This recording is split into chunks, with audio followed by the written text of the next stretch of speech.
여러분, 기름 부음 하면은, 이제 강림한다 그러잖아요. 근데 오늘은 강림에 대해서 여러분과 말씀을 드리려고 해요. 되게 이제 성탄절 그러면 굉장히 익사이팅하고 뭐 선물을 주고받고 뭐 행사도 많지만 강림절 그러면 굉장히 뭐라 그럴까 지루하다 그럴까 왜 그냥 기다리고 무미건조하게 지나는 경우들이 많이 있지만 오늘 제가 강림절에 놀라운 역사를 여러분들에게 말씀해 주려고 합니다. 그래서 지금 이사야 64장 1절부터 읽으면 여러분이 이 성경 말씀이 혹시 없다고 하더라도 여러분들이 걱정하실 필요가 없습니다. 제가 다시 강의 안에서 적어드리려고 합니다. 그래도 혹시 여러분들이 필요하실 것 같아서 이제 다시 여기다 올려드리는데요. 제가 여기서 말씀드리고 있는 기름 부으심이라는 이 모든 것은 일반적인 원리는 기름 부음이라고 하는 책 안에 들어가 있습니다. 근데 제가 오늘 말씀드리는 돌파의 기름 부음은 제가 따로 이렇게 준비한 것입니다. 이사야 64장 1절부터 쭉 읽어보게 되면 원하건대 주는 하늘을 가르고 강림하시고 주 앞에서 산들을 진동하기를 불이 섭을 사르며 불이 물을 끓임같이 하사 주의 원수들이 주의 이름을 알게 하시며 이방 나라들로 주 앞에서 떨게 하옵소서. 주께서 강림하사 우리가 생각하지 못한 두려운 일을 행하시던 그때 산들이 주 앞에서 진동하였사오니 주 외에는 자기를 앙망하는 자를 위하여 이러한 일을 행한실 예부터 들은 자도 없고 귀로 들은 자도 없고 눈으로 본 자도 없나이다 라는 말씀이 나오잖아요. 이사야 64장 1절부터입니다. 그래서 여기서 보면은 주님이 하늘을 가르고 강림한다라는 말이 나오죠. 강림. 근데 이 강림이 굉장한 파격적인 역사로 나타나고 있습니다. 우리가 강림절 하면은 그냥 주님이 오시니까 기다리자라고 어떤 무미건조하고 지루하고 별로 익사이팅하지 않은 상태로 우리가 기다리지만 이 강림이 진짜 우리에게 정말 너무너무 중요한 말씀입니다. 왜냐하면 주님이 우리에게 강림하면 그때부터 역사가 일어나기 시작하는 것입니다. 주님이 강림하고 하늘문을 열었다. 바로 그때 돌파의 기름 부음이 내려오는 것입니다. 그래서 오늘 강림절 그러면 굉장히 힘이 없고 뭐 나약하고 지루하고 그냥 뭐 무미건조하게 지나는 뭐 몇 주다 이렇게 생각해서는 안 되고 바로 주님이 오신다라는 이 강림의 의미를 정말 우리가 아주 깊이 한번 생각해 볼 때라고 생각합니다. 그래서 주님이 강림하셨는데 이게 왜 그렇게 중요하냐? 하나님이 하늘에서 땅으로 오신 것입니다. 하늘에서 땅으로 오셨고 영혼에서 순간으로 오셨고 영혼에서 시간으로 오셨고 그리고 초자연적인 세계에서 자연적인 세계로 주님이 침투해 들어오시는 것입니다. 그러니까 주님이 땅으로 시간 안으로 제한된 공간 안으로 돌파를 하신 겁니다. 우리에게 돌파에 들어오신 것입니다.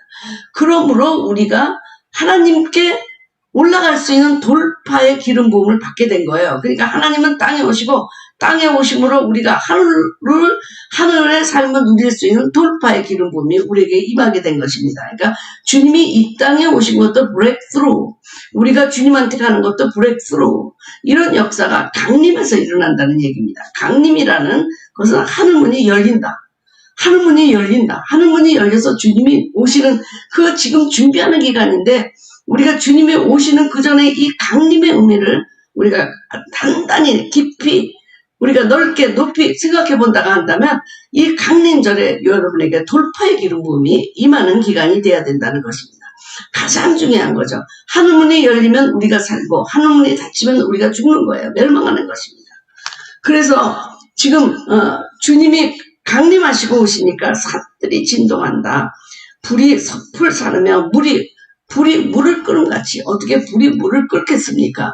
물이 있으면 불이 다 죽게 되죠. 그렇지만 불이 물을 끓음같게 하사 주의 원수들이 주의 이름을 알게 하시며 이방 나라들도 주 앞에서 떨게 하소서. 주께서 강림하사 우리가 생각하지 못한 두려운 일을 행하시던 그때 산들이 주 앞에서 진동하여 싸우니 이거는 들어본 적이 없다. 네, 산들이 진동했다. 그래서 우리가 주님이 강림하신다 그러면 지진, 진동, 흔들림 이런 것들이 일어나게 돼 있는 것입니다. 많은 사람들이 이렇게 얘기하잖아요. 왜 기름 부음이 임하면 사람이 쓰러지느냐. 네? 말씀은 사람을 세워줘야 되는데 왜 기름 부음은 사람을 쓰러지게 하느냐. 이건 잘못된 거 아니냐. 이거는 뭐 사단이 하는 거 아니냐. 그런 얘기를 많이 하는데요. 여러분 주님이 하늘을 가리고 임할 때는 언제나 진동, 지진, 왜 돌파, 주님이 영혼 속에서 시간 안으로 들어오는 돌파가 일어난 거예요. 초월적인 존재가 자연세계로 들어올 때 일어나는 이 자연현상이 왜냐하면 그 초월적인 거를 우리가 담지를 못해요. 네. 주님의 영광을 우리가 바라보지 못합니다. 주님의 얼굴을 해같이 빛나서 우리가 바라보지 못해요. 그거 바라볼 때 우리는 자연히 죽은 자 같이 돼서 쓰러질 수밖에 없고 진동하고 흔들리고 뜨겁고 이런 역사가 일어나는 거예요. 그러니까 우리가 기름 부음 받아서 쓰러진다. 거기서 죽은 자 같이 된다. 성령 안에서 죽었다. 그거는 영원히 죽는 게 아니잖아요. 순간적으로 주님이 우리에게 침대에 들어올 때 쓰러지는 거지만 이거는 세우기 위한 쓰러짐이죠. 앞으로 세워지기 위해서 쓰러지는 거예요. 네. 그렇기 때문에 쓰러진다는 건 자연적인 현상이에요. 초자연적인 세계가 자연적인 세계에 들어올 때 주님이 인간 안으로 들어올 때 이런 돌파가 일어날 때 이런 모든 세계가 진동하고 지진이 나고 흔들리고 네 그러는 수밖에 없는 것입니다. 그러면서 우리가 이제 기름 집회하면서 이렇게 쓰러지게 되면 사람들이 자꾸 그런 얘기 하잖아요. 왜 뒤로 미냐 왜 쓰러졌냐. 근데 그런 게 아니에요. 전기가 감전이 됐는데 자기가 감전이 됐는데 나는 우아하게 쓰러져야지. 그리고 우아하게 쓰러지는 사람이 있습니까? 전기가 오면요 팍 그냥 쓰러지게 되는 거죠. 거기에 생각할 수가 없고 선택권이 없어요. 이것도 마찬가지예요. 주님의 그 영원한 세계에서 우리에게 다가올 때 돌파의 기름 부음으로 우리에게 올 때는 우리가 쓰러질 수밖에 없고 죽을 수밖에. 네, 그것은 바로 쓰러진 그 로마 병정이 주 앞에서 쓰러졌잖아요. 이거는 믿음이 있든지 없든지 할 것 없이 기름 부음이 임하면 우리가 쓰러지게 돼 있는 것입니다. 그러니까 기름 부음이라는 건 하나님이 강림하셨다는 얘기예요. 네, 그래서 제가 지난번에 말씀드렸지만 기름 부음은 하나님의 그 영왕의 중함을 헤비, 네, 중함을 그거를 우리가 체험하는 것이다. 제가 말씀드렸잖아요. 그러니까 주님이 기름 부음자고 그리고 주님이 이 땅에 강림하시면 그러면 그 기름 부음을 우리가 받을 때 우리가 쓰러지지 않을 수가 없어요. 왜냐하면 전혀 다른 차원이 다른 세계이기 때문에 너무 우리는 차원이 다르서 그래서 초월적인 존재가 이 자연적인 세계에 들어올 때도 돌파가 일어나는 거고요. 위에서 밑으로. 그래서 우리가 아래서 위로 올라가는 돌파의 기름 부음이 일어나게 되는 것입니다. 출애굽기 19장에도 이런 말씀이 있습니다. 시내산의 연기가 자욱하니 여호와께서 불 가운데서 거기에 강림하시니라. 그 연기가 온기 가마 연기같이 떠오르고 온 산이 크게 진동하며 나팔 소리가 점점 커질 때에 모세가 말한 즉 하나님이 음성으로 대답하시더라. 왜? 영혼과 순간은 시간은 질적으로 달라요. 주님은 시간이 없고 우리는 영혼이 없잖아요.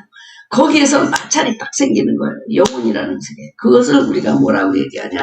그것을 우리가 카이로스라고 얘기하는 것입니다. 그러니까 위에서부터 수직적으로 우리에게 내려오는 순간. 그게 뭐냐면 영혼이 이터니티가 우리한테 들어오는 거예요.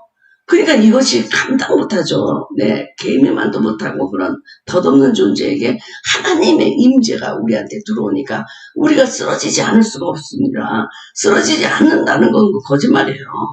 네, 그거는 기름 부음이 임하지 않았다든가 그랬을 때 안 쓰러지지. 진정하게 하나님의 임재가 있고 강림하시고 그러면 쓰러질 수밖에 없는 거예요. 네, 쓰러질 수밖에 없는 겁니다.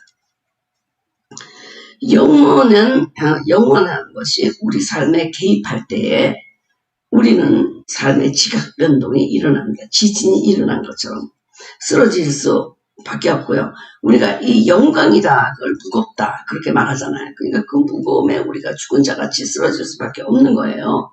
그러니까 기름 부음 집회에 와서 쓰러져야 돼요. 쓰러져서 다시 일어나야 돼요. 네, 그게 돌파예요. 돌파. 네, 왜 그러냐? 기름 부음 앞에서 우리가 완전히 항복하고 쓰러지는 거거든요. 네. 아무것도 할 수 없어요. 눈 하나 까딱 할 수 없어요. 저도 처음에 기름 부음 안에 들어갔을 때 2시간을 꼼짝 못하고 누워 있었는데, 네, 어떻게 할 수가 없어요. 눈썹도 까딱 못해요. 눈도 못 떠. 왜? 아주 그 영광의 중함에 내 그 안에서 그냥 쓰러졌는데 주님이 그러시더라고요. 얘야, 내가 너를 천국을 간증하라고 이렇게 너를 이런 경험을 하는 게 아니고 너 죽어봐라. 네가 죽어야 내가 일하지 않냐. 네가 죽어야 된다. 네가 죽어야 된다. 그래서 죽인 거예요. 저를 죽였어요. 성령 안에서 제가 죽었어요. 그래서 다시 살아나니까 우리 주님이 이제는 너의 목회가 아니고 내 목회를 하겠다. 그렇게 돌파가 저에게 일어나서 인생의 지각 변동이 일어나기 시작했습니다. 저한테. 제가 오늘 여러분에게도 그 돌파의 기름 부음이 강력하게 임하기를 선포합니다. 선포합니다. 그래서 배에서 강같이 이 홍수가 나도록 그 물이 터져나오고, 네. 그리고 여러분들이 정말 담대해지고 동력화되고, 마치 그 수가의 사마리아 여인이 그 수치스럽게 생각하던 그 장소에 자기가 담대하게 뛰어나갔던 것처럼 이제 우리 삶의 지각 변동이 일어나야 돼요. 우리 신앙생활은 바로 그런 거예요. 근데 우리는 매번 도덕적인 설교, 도덕적인 말씀, 거기에 매달려가지고 내가 도덕적으로 선하게 살면 신앙생활이라고 생각하는데, 네, 그거는 내적인 변화죠. 내적인 변화 좋아요. 성결해지고. 그런데 우리에게 필요한 것은 강력한 이런 파워가 우리로부터 주님이 나타나게 하고 가시화되고 담대화되고 성격이 변화되고 인품이 변화되고 모든 것이 변화되고 그런 가시화되는 역사가 일어나는 것이 우리 삶인데, 내적인 것뿐만 아니라 외적으로 이렇게 나타나야 돼요. 돌파의 기름 부음이 부어질 때 누더기 같은 옷을 벗어버리고요. 네. 예수님의 향기가 나타나고 견고한 신이 무너지고 사랑의 기름 부음이 부어지고 이 세상에 주님을 믿는 게 부끄럽지 않고 메시지를 전하는 게 부끄럽지 않고 어디서든지 주님을 찬양할 수 있고 기쁨 사랑이 우리를 지배하기 시작하고, 그러면서 배에서 강같이 우리의 기쁨의 강물이 흐르기 시작하고 우리가 변화되게 되는 것입니다. 인격이 우리 성격이 갖고 있던 수줍음, 저도 굉장히 여러 조금 사람들이 있을 때는 막 까불고 농담도 많이 했지만 큰 이런 사람들 앞에 나가서 하는 건 전 역시 수줍었거든요. 근데 이 기름 부음을 받고 나서는 굉장히 담대해졌어요. 저는 이런 성격이 아니었어요. 내가 과연 목사가 될까 하고 생각하면 너무 부끄러워서 입을 쓰고 한참 웃었던 사람인데, 제가 돌파의 기름 부음을 받고 나서는 담대해졌어요. 담대해졌어요. 왜? 옛날에는 그 귀신들, 우리 아들이 귀신의 공격을 받아가지고 4살 때, 우리 목사님하고 저하고 이제 외치기 시작했어요. 나사렛 예수 그리스도 이름으로 불러라! 우리 목사님은 그냥 목소리가 크니까 그냥 쩌렁쩌렁하게, 이 사탄아, 너는 나사렛 예수 그리스도 이름으로 불러라! 그럼 저는 우리 목사님 큰 등 뒤에 숨어가지고, 나도. 그리고 뒤에 숨었어요. 너무나 부끄러워서. 그 귀신이 나한테 튀어들어올까봐. 그랬던 사람이에요, 제가. 근데 이제는 그냥 그냥 쳐다보기만 하면 나가잖아요. 네. 그 집에 들어가기 전에 도망가잖아요, 사단이. 왜냐하면 강력한 치유와 축사의 기름 부음, 돌파의 기름 부음을 받고 제가 변화됐기 때문입니다. 이것은